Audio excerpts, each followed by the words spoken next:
So for those involved in more advanced structuring in terms of wealth planning, tax planning, and so on, it's important to understand the network of European territories and dependencies.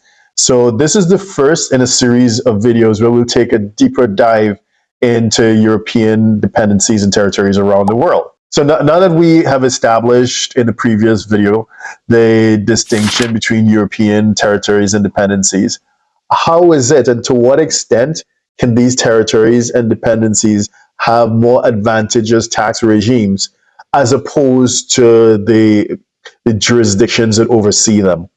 Mark? This is the one that requires most research, because the vast majorities of territories don't want to be known as a tax haven.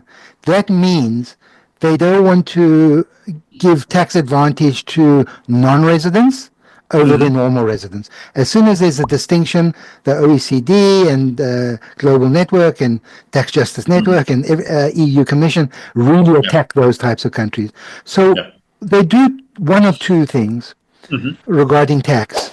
They either don't have any tax, such as BVI, Cayman, or more cleverly, they have territorial tax.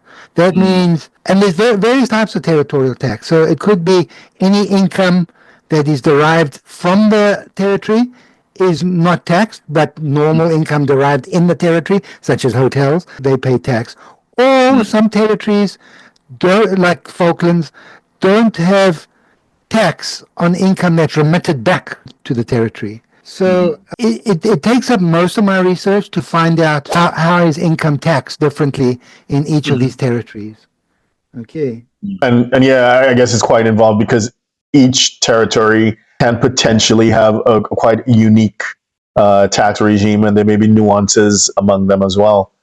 Particularly, as you mentioned previously, with the British overseas territories, they tend to be quite nuanced as opposed to the other European countries. Is that a fair comment? Yeah. So, I mean, there's an interesting video on YouTube. It's about 11 years old, called The British Spiderweb, and it's explaining why there's no tax. So the London City, which is a city within London, they developed all of this no tax so that income could be diverted to those territories, but still be managed from the City of London. So it was London that generated all these no tax territories. And of course, I mean, Cayman was just a fishing village in the 60s. And today it's a very sophisticated place with lawyers and corporate service providers, etc., all because of this tax justice. So low tax. So the OECD is trying to tackle this because the big multinational enterprises, basically the US technical companies, they somehow manage to divert a lot of their profits through IP, etc., to one of these islands. And so the BEPS project, Pillar 2, tries to ensure that even if income is diverted to one of those countries where there's no tax paid, that somebody along the chain of ownership will top up the tax so that a minimum of 15% is levied by either the bottom level or failing that, then going up the chain, eventually to the top parent company, that a 15% tax. And of course, Trump came along a few weeks ago and said no one is allowed to top up. However, and the OECD says, we'll try to work with the Americans, which they said about the US not being part of CRS. That was 12 years ago, and they've done nothing about it. But saying that, I will go later into not all the territories have signed up to the BEPS Pillar 2, the top-up. And so there's tax planning there where you can divert the profits of the MNE, the multinational enterprise, which means turnover of more than 750 million per year. You can divert to one of these territories that don't have tax, but they are also not signatories to the BEPS Pillar 2, which is the 15% top-up. And if America says, or Trump says, no company in the chain going up is allowed to tax the US companies. And so it's ideal tax planning to divert, how to do it, illegally, IP, etc., to one of these territories. Okay, fantastic. And what I'll do is I'll put a link in the notes under this particular video clip. So those who want to have a look at that video that you mentioned, the spider's web, because it is pretty comprehensive in giving that historical overview. And in that way, the UK is, as you pointed out, quite distinct from the other European neighbors. So, for example, France, there's no real benefit with their overseas territories, with the exception of St. Bart's, but it's really tiny and you have to live there. Spain, you get some wealth tax relief a little bit, but that's, depending on your situation, that may not be important. Maybe it is.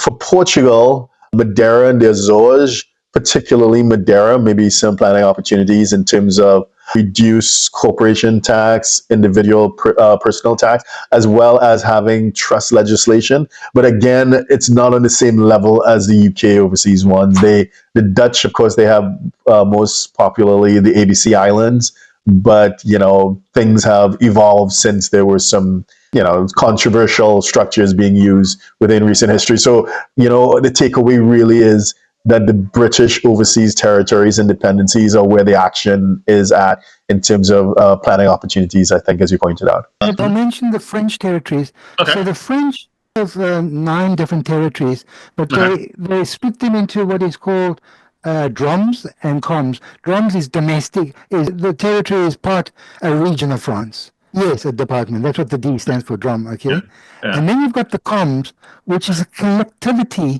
of France, and I had to really research the word collectivity. So there's 5 collectivities, such as the Polynesian Islands, such as St. Pierre, St. Bart's you mentioned, and you really have to do a lot of research. The drums are obviously within CRS because they're part of France, okay? Yeah.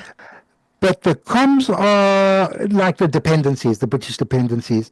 So are any of those outside of CRS?